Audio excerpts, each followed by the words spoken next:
اے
خدا، اصلی گناہ کی وجہ سے موت ہماری میراث میں شامل تھی، مگر تو نے اسی اپنے اکلوتے بیٹے کے دکھوں کے ذریعے سے اس موت کو ہم سے دور کیا ہے۔ ہم فطرت کے تقاضے کے مطابق انسان ہوتے ہوئے اس کے ہم شکل ہیں، ہماری مدد کر تاکہ ہم اسی طرح اس کے نجات بخش فضل کے وسیلے سے اپنی ذاتی خامیوں سے آزاد ہو کر آسمانی صورت کو اپنانے کے کام میں کامیاب ہوں۔ ہمیں یہ توفیق عطا کر مسیح خداوند کے وسیلے سے، آمین۔ اشعیا کی 13 آیت سے 53 بات کی باری آئی۔ دیکھو میرا خادم بڑمن ہوگا، وہ سرفراز اور نہایت بلند ہوگا، جس طرح بتھیرے دے کر تجھ سے کم ہو گئے، کیونکہ اس کا چہرہ انسان کے چہرے سے اور اس کی صورت بنی ہوئے انسان کی صورت سے زیادہ معیوب ہو گئی۔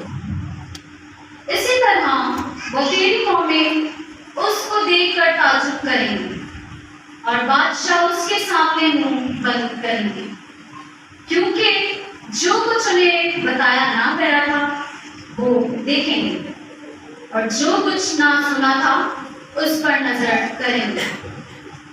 جو ہم سے سنا اس کا کس نے یقین کیا، اور خداوند کا بازو کس پر ظاہر ہوا؟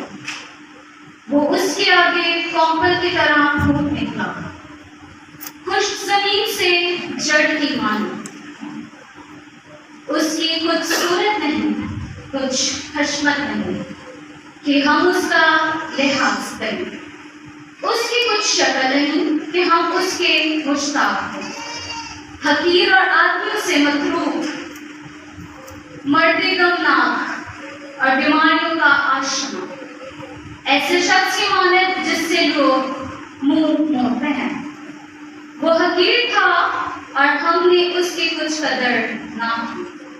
یقیناً اس نے ہماری کی بیماریاں اٹھا لی، ہمارے ہی غم اس پر لدے ہوئے تھے، حالانکہ ہم اس سے مغروض سمجھے اور خدا کی طرف سے مارا ہوا اور ذلیل۔ تو بھی وہ ہماری کی خطاؤں کے سبب سے زخمی ہوا اور ہماری کی بدیوں کی خاطر کچلا گیا۔ ہماری سلامتی کی تعلیم اس پر، اور اس کے کوڑے کھانے سے ہم نے شفا پائی۔ ہم سب بھیڑوں کی مانند بھٹک گئے، ہم میں سے ہر ایک اپنی راہ کو پھیرا، پر خداوند نے ہم سب کی بدی اس پر لادا۔ اس پر ظلم کیا گیا پر وہ فروتن رہا اور اس نے اپنا منہ نہ کھولا۔ وہ ذبح ہونے والی بھیڑ کی مانند اور بڑا کی مانند بات کرنے والوں کے سامنے خاموش رہا اور اپنا منہ نہ کھولا۔ گرفتار کرنے اور فتویٰ دینے کے بعد وہ اسے لے گئے۔ اس کا انجام کون بیان کرے گا؟ وہ اسے زندان سے اور اپنی عمر کے سب سے قتل کیا گیا، اور انہوں نے شریروں کے ساتھ اسے دفنایا اور دولت مند کے ساتھ اس کو قبر میں رکھا۔ اگرچہ اس نے کبھی ظلم نہ کیا اور اس کے منہ میں فریب نہ پایا گیا، تو بھی خداوند کو پسند آیا کہ اس کو بیماریوں سے کچھ لے۔ یقیناً اس نے اپنے آپ کو خطا کا ذریعہ کیا۔ وہ ایسی نسل دیکھے گا جس کے ایام دراز ہوں گے، اور خداوند کا ارادہ اس کے ہاتھ سے کامیاب ہوگا۔ وہ اپنی جان کے دکھ کے بعد نور دیکھے گا، وہ اپنے عرفان سے آسودہ ہوگا۔ میرا صادق خادم بطیروں کو صادق ٹھہرائے گا اور وہ ان کی بدیوں کو اٹھا لے گا۔ اس لیے میں بطیروں کو اس کے حصہ کر دوں گا اور بے شمار لوگ اس کی غنیمت ہوں گے، کیونکہ اس نے اپنی جان موت کے حوالے کر دی اور وہ بد کردار کے ساتھ شمار کیا گیا۔ بس اس نے بطیروں کے گناہ اٹھا دیے اور وہ بد کرداروں کا شفیع ہے۔ پاک کلام کے پڑھنے اور سنی جانے پر خدا کی برکت ہو۔ خدا کا شکر ہو۔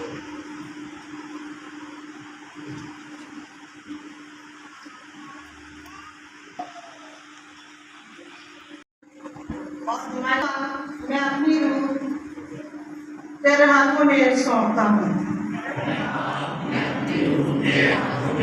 ایک عرص ملامت اپنے ہمسایوں کے نزدیک نشانہ تہذیب اور اپنے جان پہچانوں کے لیے خوف کا باعث بنا۔ جماعتی جواب: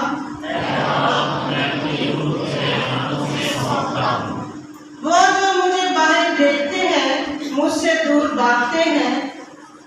میں مردے کی مانند دل سے فراموش کر دیا گیا ہوں۔ میں ٹوٹے ہوئے برتن کی طرح ہو گیا ہوں۔ جماعتی جواب: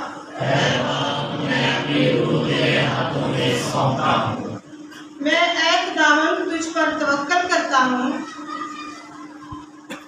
میں کہتا ہوں کہ تو ہی میرا خدا ہے، میرا انجام تیرے ہاتھ میں ہے۔ مجھے میرے دشمنوں کی گرفت سے چھڑا۔ جماعتی جواب: اپنے قدم پر اپنا چہرہ جلواگی فرما، اپنی شفقت سے مجھے بچا لے۔ تم سب جو خداوند پر توکل کرتے ہو مضبوط ہو اور تمہارا دل باہمت رہے۔ جماعتی جواب: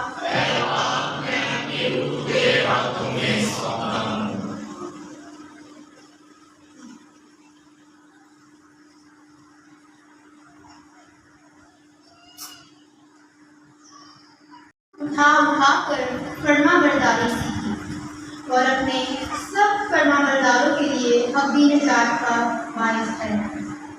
دوسری تلاوت مقدس پالوس رسول کا خط عبرانیوں کے نام، 4واں باب 14ویں سے 16ویں اور 5واں باب 7ویں سے 9ویں آیت۔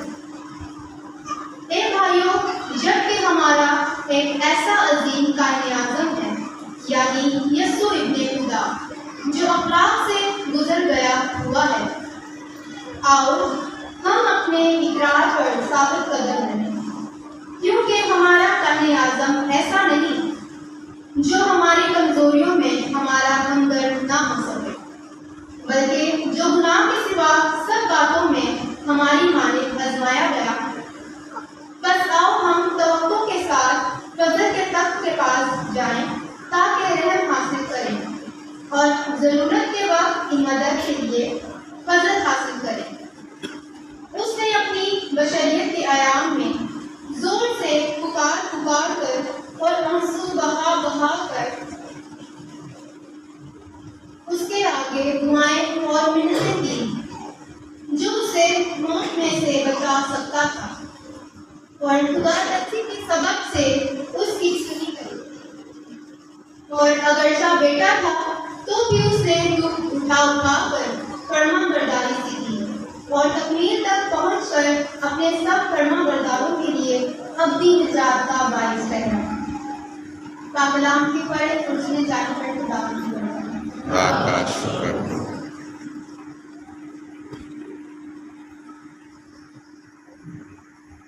کا تذکرہ۔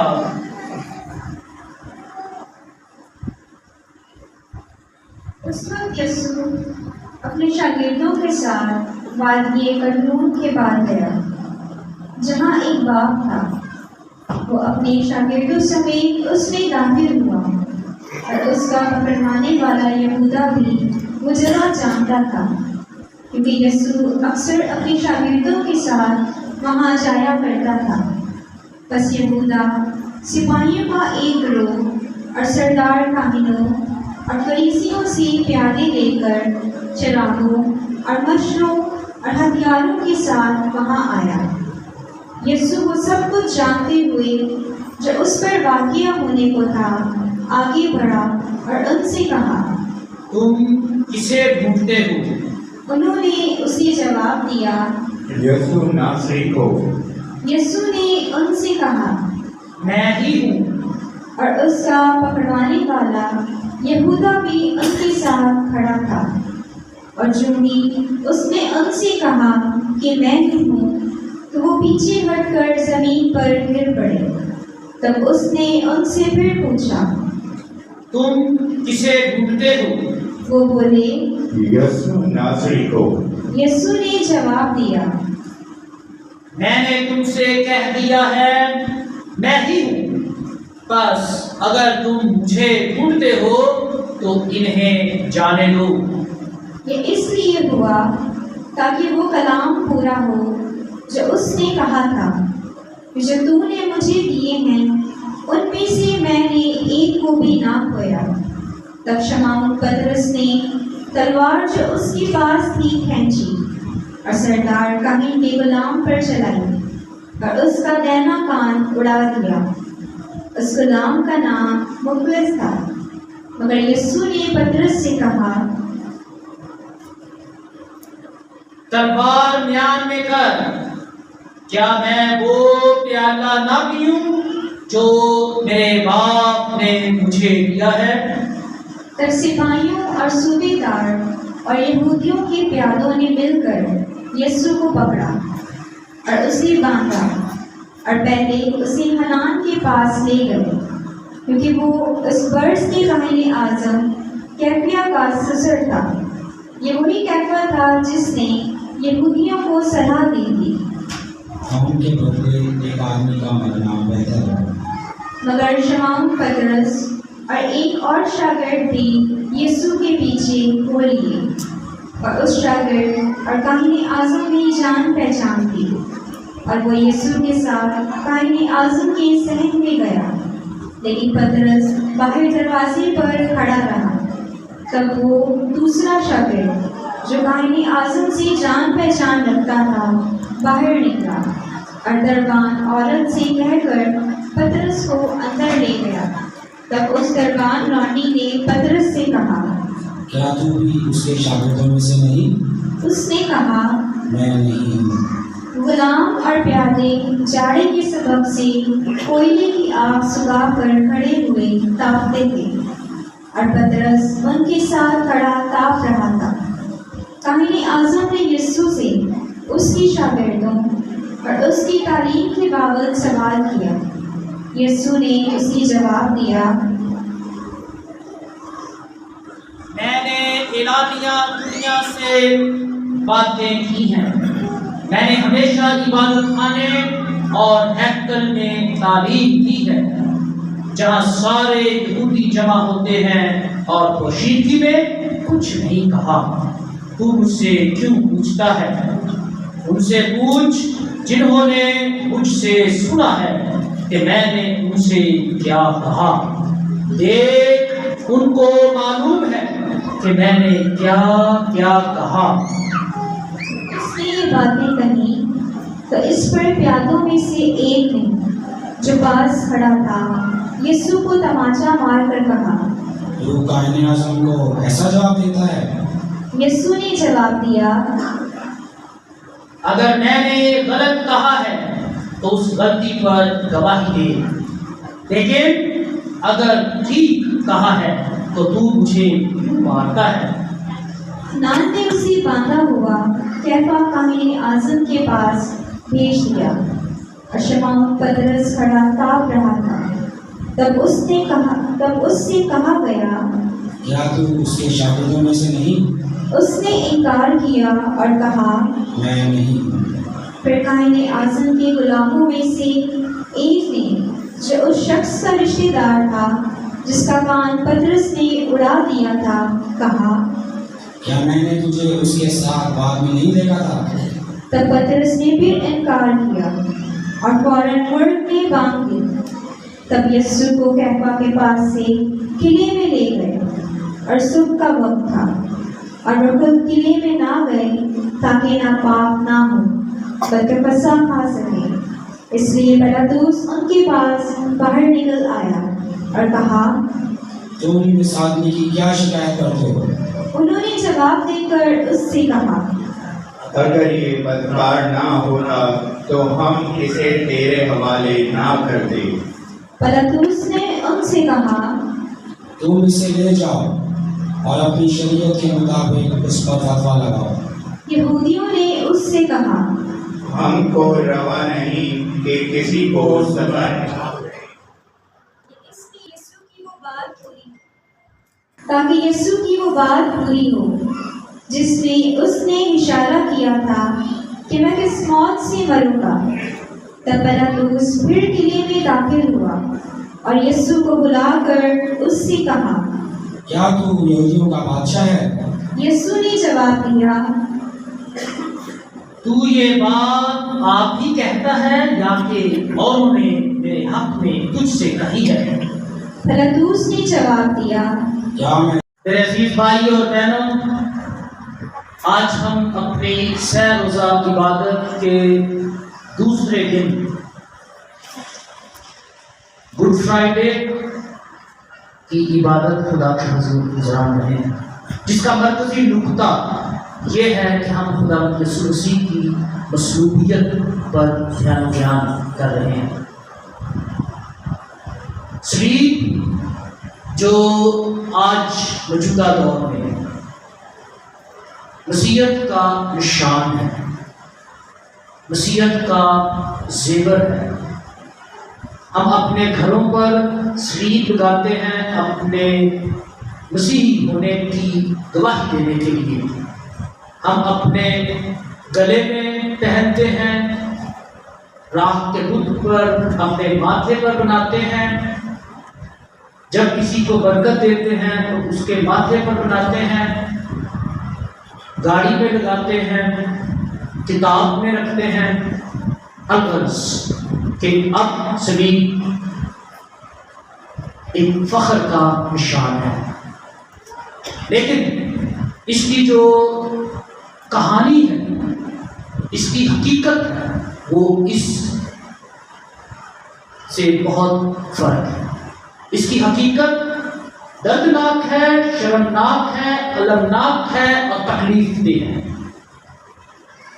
اور وہ ماضی میں جاتی ہے، اور اس کے ماضی میں جانے کا جو